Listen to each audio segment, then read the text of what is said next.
আসসালামু আলাইকুম। সংবাদে আপনাদের সবাইকে স্বাগত। সংবাদ শিরোনাম। রাজবাড়ীতে মাজারে হামলা হত্যার ঘটনায় স্থানীয় মসজিদের ইমাম সহ 2 জন গ্রেফতার। সহিংসতার আরেক মামলায় এখন পর্যন্ত ধরা হয়েছে 16 জনকে।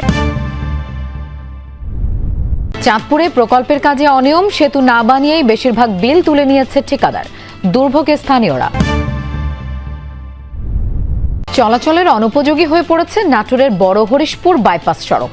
ভোগান্তিতে যাত্রীরা, ঘটছে দুর্ঘটনাও। নাটোর বড় হরিশপুর বাইপাস দ্রুত সংস্কার করা দরকার। আমাদের গাড়ি চালাতে অনেক অসুবিধা হচ্ছে। 2 দিন পর পর এই রাস্তার কাজ হয়, 7 দিনও যায় না, 3 দিনও যায় না। ভবিষ্যতের বাংলাদেশ বিনির্মাণে নারীদের এগিয়ে আসার আহ্বান জানিয়েছেন বিএনপির নির্বাহী কমিটির সদস্য রুহুল কুদ্দুস তালুকদার দুলু। দুপুরে নাটোরের আলাইপুরে মহিলা দলের 47তম প্রতিষ্ঠাবার্ষিকীর অনুষ্ঠানে এসব কথা বলেন তিনি। দুলু বলেন, দেশের অর্ধেক জনসংখ্যাই নারী, তারা চাইলে অনেক কিছু বদলে দেওয়া সম্ভব। তিনি আশাবাদ ব্যক্ত করেন, নারীরা ঐক্যবদ্ধভাবে ভোটের মাধ্যমে বিপ্লব করে বিএনপিকে ক্ষমতায় আনতে ভূমিকা রাখবে। অনুষ্ঠানের আগে একটি বর্ণাঢ্য শোভাযাত্রা শহর প্রদক্ষিণ করে। জেলা বিএনপির কার্যালয়ে প্রতিষ্ঠাবার্ষিকীর অনুষ্ঠানে উপস্থিত ছিলেন মহিলা দলের জেলা সভাপতি, সাধারণ সম্পাদক সহ অন্যান্যরা। বাংলাদেশের বেশিরভাগ মা বোনেরাই বিএনপি, খালেদা জিয়া, ধানের শীষকে বেশি ভালোবাসে, এটা আমরা বিশ্বাস করি। এই মহিলারা যদি মনে করে বাংলাদেশের ক্ষমতাকে রদবদল করতে হবে, একমাত্র মহিলারাই পারে বাংলাদেশের ক্ষমতা রদবদল করতে। কুমিল্লা বিশ্ববিদ্যালয় শিক্ষার্থী ও তার মাকে হত্যার বিচার দাবিতে বিক্ষোভ হয়েছে। সকালে পুলিশ সুপার কার্যালয়ের সামনে জড়ো হন নিহত শিক্ষার্থীর সহপাঠীরা। হত্যাকাণ্ডের বিচার দাবিতে বিভিন্ন স্লোগান দেন তারা। বিকেলে সেখান থেকে সরে যায় বিক্ষোভকারীরা। এদিকে দুপুরে পুলিশ সুপার জানিয়েছেন, ওই শিক্ষার্থীকে ধর্ষণের চেষ্টা করে মোবারক। এ সময় তার মা দেখে ফেলায় দুজনকেই হত্যা করেন তিনি। গ্রেফতারের পর পুলিশের কাছে হত্যার বিষয়টি স্বীকারও করেছে মোবারক। এর আগে সোমবার সকালে নগরের কালিয়াজুড়ি এলাকা থেকে মা ও মেয়ের মরদেহ উদ্ধার হয়। এ ঘটনায় দুজনকে গ্রেফতার করেছে আইনশৃঙ্খলা বাহিনী।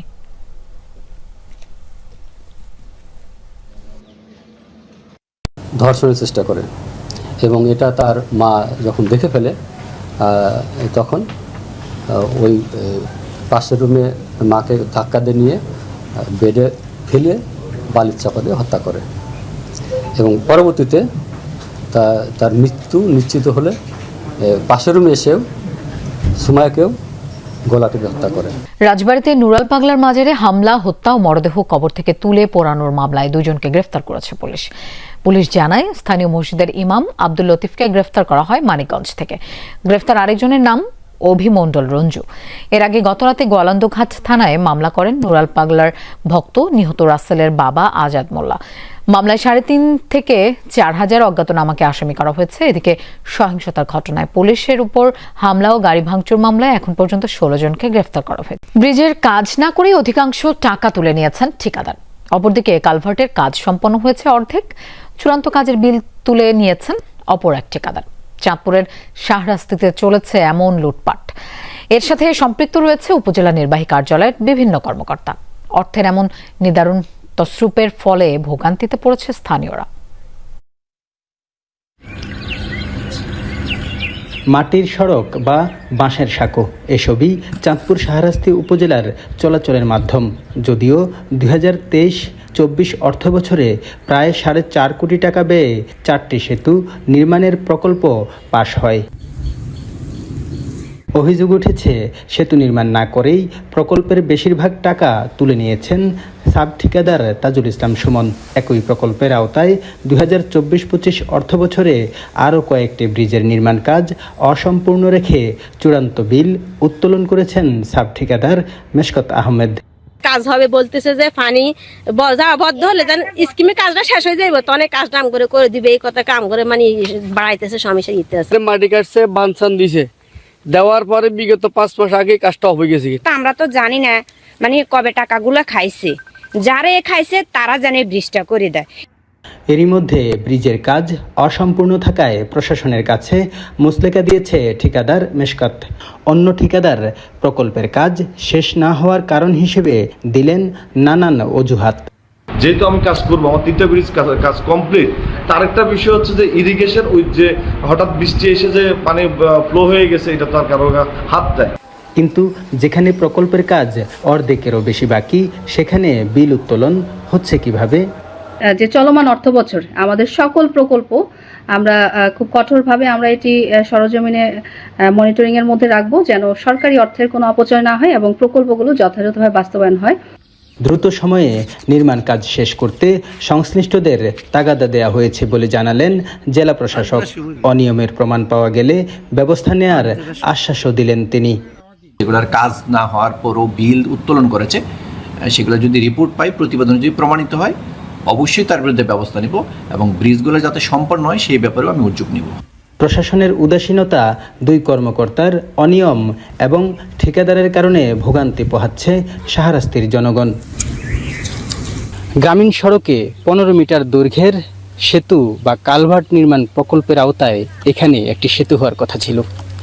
সেতু তো হয়নি, উল্টো অধিকাংশ টাকা তুলে নিয়েছেন ঠিকাদার।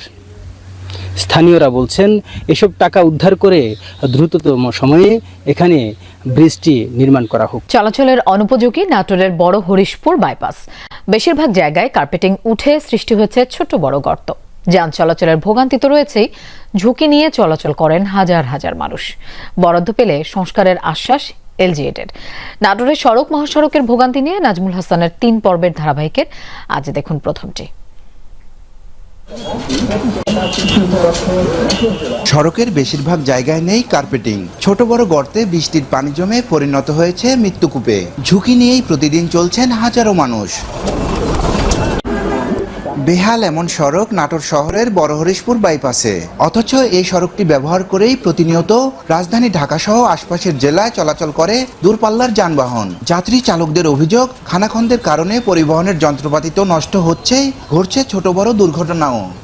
এমন খানাখন্দ হয়েছে, বড় বড় গাড়িগুলো যাচ্ছে, এদের জন্য তো রিস্ক হচ্ছে, গাড়ির ক্ষতি। এইখান থেকে গাড়িগুলো রাজশাহী, বগুড়া, রংপুরে এবং আমাদের ঢাকাতে গাড়িগুলো যাচ্ছে। দেখেন গাড়ির কত এখানে ভিড়। নাটোর বড় হরিশপুর বাইপাস দ্রুত সংস্কার করা দরকার। আমাদের গাড়ি চালাতে অনেক অসুবিধা হচ্ছে। একটু বৃষ্টি আর ভারী যানবাহন চলাচল করলেই বেরিয়ে আসে রাস্তার কঙ্কালসার চেহারা। ইটের টুকরো আর বালি দিয়েই চলছে দায়সারা সংস্কার। অথচ জোড়াতালি মেরামতের পেছনেই নাকি বছরে খরচ 1.5 কোটি টাকা।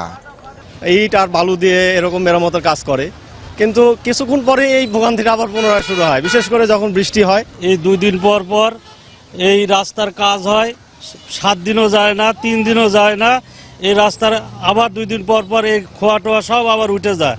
এরই মধ্যে টেকসই মেরামতের জন্য 4 কোটি টাকার প্রস্তাবনা পাঠানো হয়েছে। বরাদ্দ পেলে দ্রুত সংস্কারের উদ্যোগ নেওয়া হবে জানান স্থানীয় সরকার ও জনপথের নির্বাহী প্রকৌশলী। এটার স্থায়িত্ব বিবেচনা এই জায়গায় আসলে ঢালাই রাস্তা প্রয়োজন। আমরা একটি প্রস্তাব দিছি, আমরা আশা করি দ্রুত প্রস্তাবটি পাস হবে এবং এই বছরে আমরা ইনশাআল্লাহ ইন্টারসেকশনটি ঢালাই রাস্তা করতে পারবো। সেক্ষেত্রে এটি দীর্ঘমেয়াদী জনদুর্ভোগ হ্রাস করবে। জনভোগান্তি কমাতে বড় হরিশপুর বাইপাসটি মেরামতে স্থায়ী পদক্ষেপের দাবি সচেতন মহলের।